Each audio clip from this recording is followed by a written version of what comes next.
ഉത്തമകലയെ പ്രോത്സാഹിപ്പിക്കുക എന്നുള്ളൊരു പോളിസിയാണ് മലയാള film fans അസോസിയേഷനുള്ളത്.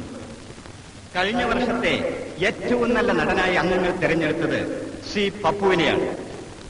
Pappu അതർഹിക്കുന്നു എന്നുള്ളത് നമുക്ക് എല്ലാവർക്കും അറിവുള്ള കാര്യമാണ്.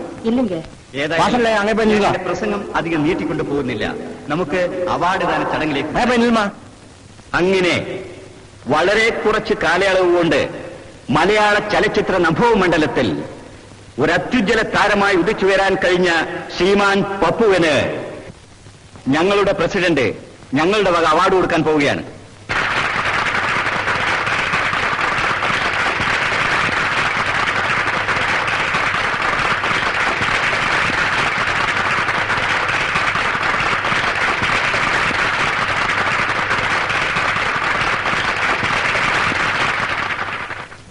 പ്രിയപ്പെട്ട സുഹൃത്തുക്കളെ, ഒരു നടനെന്ന നിലയിൽ എന്റെ ജീവിതത്തിലെ ഏറ്റവും സുന്ദരമായ നിമിഷമാണിത്.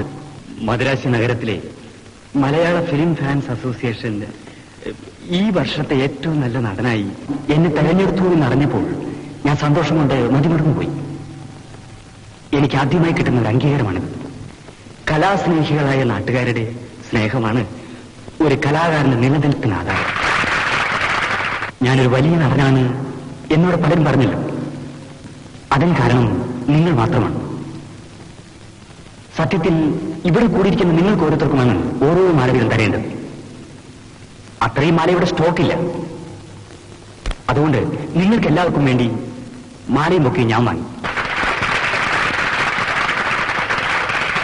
ഒരു കലാകാരൻ എന്ന നിലയിൽ നിങ്ങളോടുള്ള കടപ്പാട് ഞാൻ ഒരിക്കലും മറക്കുകയില്ല എന്ന് ഓർമ്മിപ്പിച്ചുകൊണ്ട് ഞാൻ എന്റെ വാക്കുകൾ ഉപസംഹരിക്കുന്നു.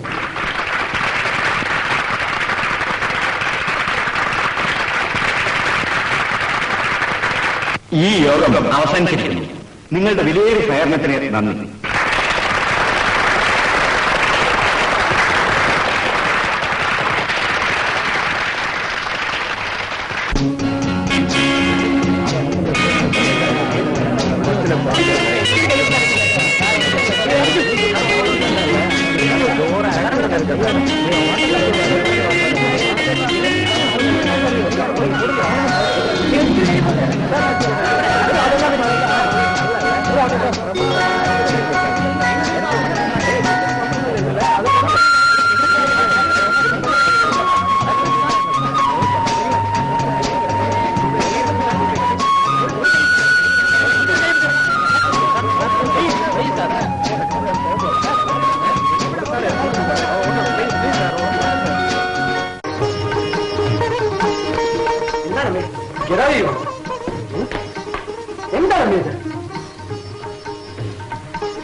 എത്ര പേരാ എന്റെ മുൻ നോക്കുണ്ടെന്ന് ആരെങ്കിലും കണ്ണുവെട്ടി കണ്ണുണ്ടാകുന്ന കാലം അമ്മേ.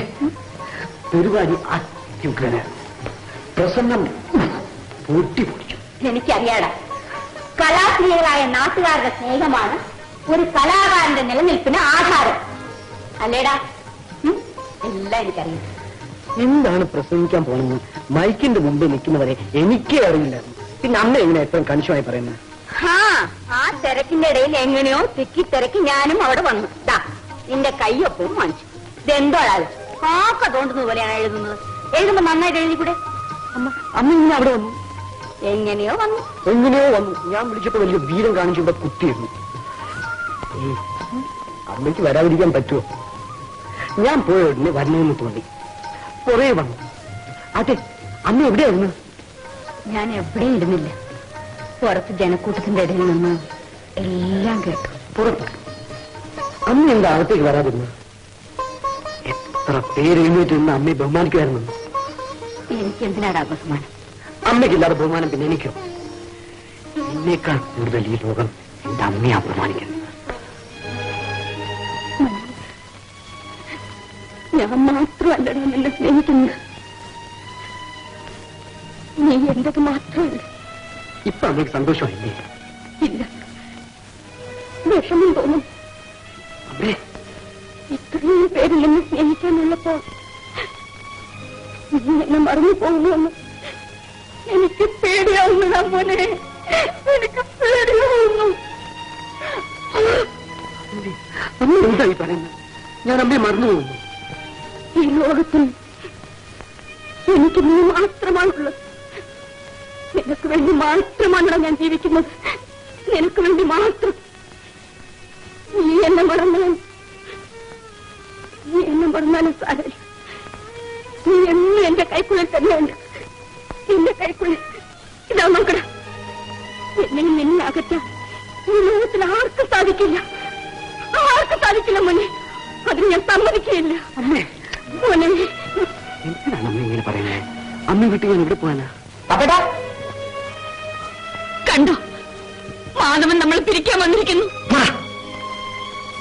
അമ്മേ, മാധവൻ നമ്മളെ അകറ്റാനല്ല വന്ന് പ്രോഗ്രാം പറയാനാ. അമ്മേ, നാളെ എനിക്ക് ഷൂട്ടിംഗ് ഉണ്ട്. വെറും 200 മൈൽ അപ്പുറത്താ. ഞാൻ പോട്ടെ? പൊയ്ക്കോ. എത്ര ദിവസത്തെ ഷൂട്ടിംഗ്? നാളെ പകൽ മാത്രമേ ഉള്ളൂ. രാത്രി ഇവിടെ തിരിച്ചെത്തും. ഇവിടെ വുമൻസ് കോളേജിലെ ആർട്സ് ക്ലബിന്റെ ഉദ്ഘാടനമാണ്. ഞാൻ എന്തിനാ ദിവസം ചോദിച്ചതെന്ന് മോനറിയാലോ. പിന്നെ മറ്റന്നാൾ അച്ഛന്റെ ശ്രാദ്ധം. അത് ഞാൻ മറക്കും അമ്മേ. മറ്റന്നാൾ എന്റെ എല്ലാ പരിപാടികളും മാറ്റിവെച്ചേക്കുക. ഞാൻ പോട്ടെ. ഇപ്പൊ തിരിച്ചാലേ സമയത്തിന് അവിടെ എത്താൻ പറ്റൂ. മോനെ, സൂക്ഷിച്ചു പോണം. രാത്രി സമയമാണ്. വണ്ടി പതുക്കെ ഓട്ടിക്കാൻ പറയണം. അമ്മ എന്തിനാ പേടിക്കുന്നത്? അമ്മയുടെ മകൻ എപ്പോഴും അമ്മയുടെ കൈക്കുള്ളിലില്ലേ? എന്റെ മോനെ, എനിക്കിപ്പോ വരാൻ പറ്റില്ല. പൊന്നു സാറെ, ചതിക്കരുത്. റിലീസ് ഡേറ്റ് കൊടുത്തുപോയി. സെൻസർ ഇത്രയും ഭാഗം കട്ട് ചെയ്യുന്ന ഞാൻ പ്രതീക്ഷിച്ചല്ല. ഇത് ഉടനെ ഷൂട്ട് ചെയ്തില്ലെങ്കിൽ ഞാൻ ആകെ കുഴഞ്ഞു.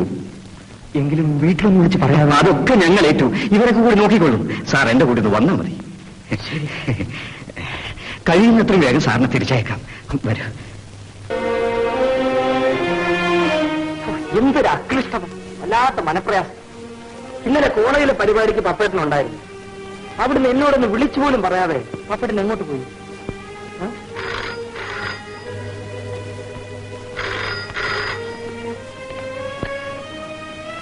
Hello, secretary Madhavan here, Pappu's residence. എന്താ പപ്പേട്ടൻ ഷൂട്ടിങ്ങിന് പോയല്ലോ? എവിടെ?